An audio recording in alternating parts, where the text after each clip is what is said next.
أنا المقدم شريف الدمنهوري. شفت حاجات كتير في حياتي. شفت ناس بتكذب وهي بتحلف بأغلى حاجة عندها، وشفت ناس بتقتل وعيونها باردة زي التلج، وشفت ناس بتموت وهي مش عارفة ليه. بس القضية دي بالذات هي اللي خلتني أفتح الأوضة وأقعد على الكرسي وأقول لنفسي: شريف، في حاجات في الدنيا مش هتفهمها أبدا. خليك معايا واسمع كويس، لأن كل كلمة هقولها دي حقيقة. يا ريت لو القصة عجبتكم لايك واشتراك في القناة علشان يوصل لكم كل جديد، وأهلا بيكم في فيديو جديد على قناة كاستراما.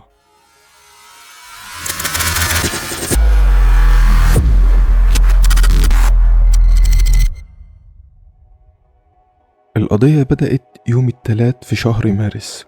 كنت قاعد في مكتبي الصغير في وسط البلد. المكتب ده فيه 3 حاجات بس: مكتب خشب قديم، وكرسي بيزيق لما بقعد عليه، وصور قضايا على الحيطة. كنت بشرب قهوته الصبح لما رن التليفون. رفعت السماعة. ألو. الصوت التاني كان صوت ضابط شاب اسمه كريم، نعرفه من زمان، ولد شاطر بس لسه ناقصه خبرة وتجربة. قال لي: دمنهوري، عندنا حاجة غريبة هنا. قلتله: كل حاجة بتجيلي غريبة يا كريم. قال لي: لأ، دي غريبة بجد. رحت على اللوكيشن اللي بعتولي. المكان كان على كورنيش النيل، منطقة هادية جدا، ناس بتتمشى الصبح وعيال بتلعب. بس في ركن بعيد شوية على الرصيف كانت في مجموعة من الناس واقفة بتبص في حاجة. دخلت وسط الزحمة، وانا بدخل لقيت نفسي واقف قدام عروسة زي الملكان. مش اتجوزت امبارح، ما كانتش ست لابسة فستان ابيض. قصدي عروسة حرفيا ملكان. بس مش عروسة عادية، العروسة دي كانت لابسة فستان فرح ابيض حقيقي، محطوط في ودنها حلق دهب حقيقي ومكياج، وعلى ايديها خاتم خطوبة. بصيت في كريم بصلي. قلت له: ايه ده؟ قال لي: مش عارف، الناس صحيت الصبح ولقوها هنا. قلت له: من امتى؟ من الساعة 6 الصبح تقريبا. اول واحد شافها قال لنا انه كان بيصحى بيجري وشافها واقفة هنا، واقفة مش نايمة على الارض. حد حطها هنا بشكل متعمد. قربت اكتر وبصيت في وشها. الدمية كانت مصنوعة بشكل احترافي جدا، مش دمية رخيصة، دي تكلف فلوس.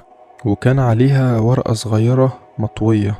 فتحت الورقة بإيدي وقريت الكلمتين اللي كانوا مكتوبين عليها: فين العروسة الحقيقية؟ رجعت للمكتب وانا دماغي فيها أسئلة كتير. مين حط العروسة دي؟ وليه؟ وإيه معنى الورقة؟ فين العروسة الحقيقية؟ الجملة دي مش جملة عبيطة، دي رسالة حد بعتها لحد. والسؤال هو المين. طلبت من كريم يعمل كشف على أي بلاغات اختفاء اتسجلت في آخر أسبوع. وبعد ساعتين كريم دخل عليا وهو شايل ورقة. قال لي: لقيت حاجة يا دمنهوري. قلت له: اتكلم. قال لي: في بلاغ اتسجل امبارح بالليل الساعة 11 تقريبا. راجل اسمه طارق منصور بيبلغ عن اختفاء خطيبته. قلت له: اسمها ايه؟ قال لي: لمياء حسن، وعندها 26 سنة. اختفت وهي كانت بتعمل تقريبا فيتنج الفستان الفرح بتاعها، مع اني معرفش يعني ايه. وقفت وبصيت فيه وقلت له: فستان الفرح؟ قال لي: ايوه. الدنيا لفت في دماغي، عروسة لابسة فستان فرح وبنت اتخطفت وهي رايحة تعمل فيتنج الفستان الفرح.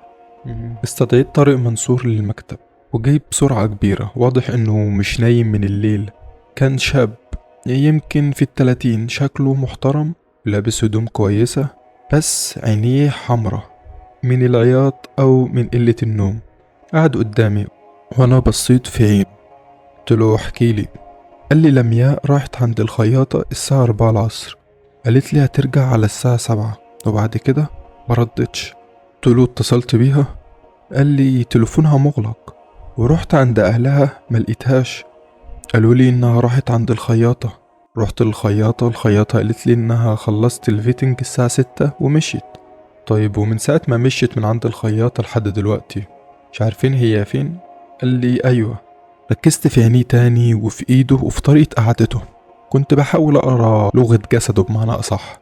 طارق كان باين عليه خايف، بس ما كانش خايف على لمياء، كان خايف من حاجة تانية كمان حسيتها. قلت له: في حاجة انت مش بتقولها لي يا طارق؟ بص في الارض.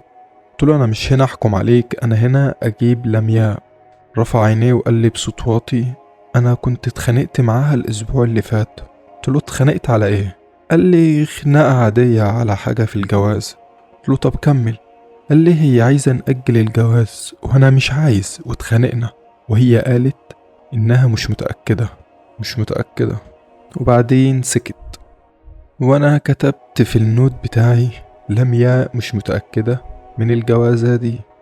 رحت أنا وكريم على الأتيليه بتاع الخياطة، كان محل صغير في شارع جانبي اسمه أتيليه نورة. دخلنا، كان في ست في 50 شعرها أبيض وشكلها محترم، ودي كانت نورة. قالت لنا إن لمياء جت الساعة 4، عملت الفيتنج وخرجت الساعة 6:15. قلت لها كان معاها حد؟ قالت لأ، جت لوحدها. قلت لها ولما خرجت؟ قالت خرجت لوحدها بس وقفت كلام. قلت لها بس ايه؟ قالت بس قبل ما تخرج بشوية كان في راجل واقف على باب المحل بيبص جوه. قلت لها عرفتيه؟ قالت لا، بس لمياء خرجت وهو مشي معاها. قلت لها طب هي عارفاه؟ قالت يمكن مشوا مع بعض من غير ما تبان عليها اي دهشة. بصيت في كريم وكريم بص لي. بدأت ادور على كاميرات في المنطقة. بعد 3 ساعات من المشاهدة لقينا لمياء خارجة من الأتيليه الساعة 6:15، ووراها راجل طويل ولابس جاكيت اسود وكاب على دماغه، وكانوا ماشيين مع بعض زي ما يكون عارفين بعض من سنين. وبعد شارع واحد ركبوا عربية بيضة ومشيوا. النمرة العربية اللوحة كانت اتغطت بطريقة متعمدة، بس في الكاميرا الأخيرة لقينا جزء صغير من اللوحة كان باين منه رقمين بس، كان 47. بدأنا تحري في كل العربيات البيضة اللي فيها رقم 47 على نمرتها، وفي المنطقة دي بالذات. الشغل ده أخد وقت، بس في اليوم التاني كريم جري عليا وقال لي ضمنهوري لازم تشوف ده، واداني ورقة. في الورقة كان في اسم العربية البيضة دي مسجلة باسم سامي حسن. قلت له سامي حسن؟ قال لي أيوه. قلت له إيه الغريب في الاسم ده؟ قال لي سامي حسن ده أخو لمياء حسن. ده أخوها، هي مشيت مع أخوها. طب ليه؟ وفين هي دلوقتي؟ أخوها عمل فيها حاجة؟ يمكن. رحت أنا وكريم على بيت سامي حسن ودقينا الباب. فتح شاب عمره تقريبا 25 سنة وعيونه كانت قلقانة. قلت له سامي حسن؟ قال لي أيوه. قلت له معاك شريف الدمنهوري ومحتاجين نتكلم. دخلنا وسامي قعد قدامنا وهو بيلف ايده في بعضها. قلت له انت اخدت لمياء منين؟ بص في الارض. قلت له سامي لمياء اختفت واهلها خايفين عليها، قول لنا هي راحت فين؟ رفع عينيه وقال لي هي طلبت مني اوصلها. قلت له فين؟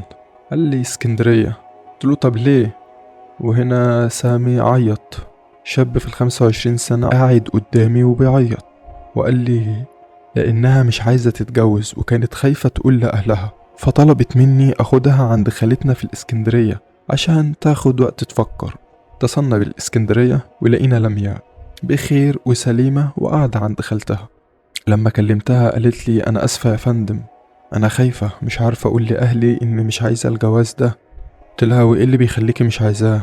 سكتت شوية وقالت أنا بحب حد تاني من زمان وكنت مش قادرة أقول، وأهلي جابريني على الجوازة دي. سكت وكتبت في ورقتي لمياء بخير، القضية اتحلت.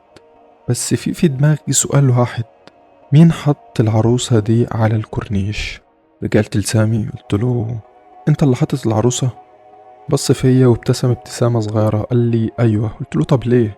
قال لي عشان طارق يحس، عشان يفهم ان في عروسة ناقصة وان مش كل عروسة بتبقى عروسة.